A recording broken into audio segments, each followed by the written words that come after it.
Open position means simply the pinky and the thumb always play the same notes, and the index will go somewhere. And the quickest way to find open position that works for a lot of the ballads and the slow rock and slow songs for you is that you take out the note in the middle of your chord. The note in the middle of the chord is the one that makes the chord major or minor. Well, if you disregard that, it's kind of a simple way to practice your left hand. So this is open position, C chord, major or minor, doesn't matter. You can still play this. This is open position for D, major or minor, doesn't matter. You can still play this. Same thing for the E, major or minor, doesn't care. You can still play those. And notice the distance between your thumb and your index, always 2 keys, right? F, there you go. Major minor, doesn't care, you play that. G, major minor, you don't care, you play this.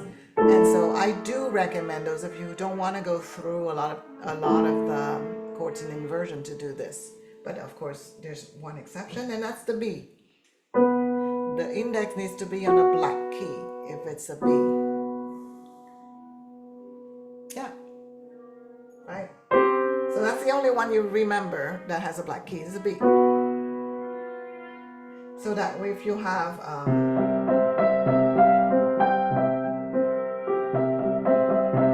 G chord, you just aim for the pinky and the thumb to be in an octave, and immediately your index should find this naturally. Like for most of us, normal medium size hand, this index naturally fall into a key that is 2 keys away from your thumb, and that's how you kind of intuitively find yourself, and you can already start coordinating your 2 hands and play a whole bunch of rock and roll. So do practice your chord inversions, but if you want a shorter way for a slow song, C, open position, D, open position. But the danger with this is that you keep your hand too extended, especially for those of you who barely could reach an octave.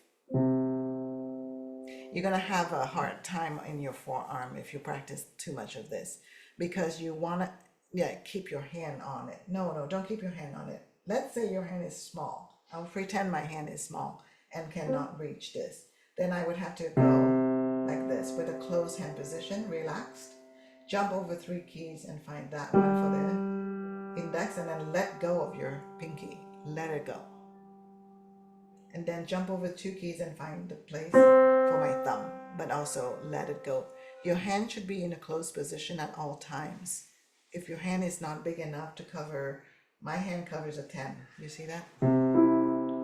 Because I have a lot of extension. But if your hand doesn't have extension right now, don't keep your hand open if you're practicing the open position, because you're going to have some problems in your forearm. So keep your hand closed, stretch, and let go of the pinky once you play the index, and then same thing. Who recognized that? No, that's a joke. That's the all right. Dum, dum, dum, dum, dum. Okay, that's the notes that determine if your chord is major or minor on top for that theme that people recognize. But open position can be practiced with careful attention to your technique. Okay, don't practice this every day if you're not paying attention to how you sit, your wrist level, your thumb, your all of that stuff. Keep your hand relaxed at all times.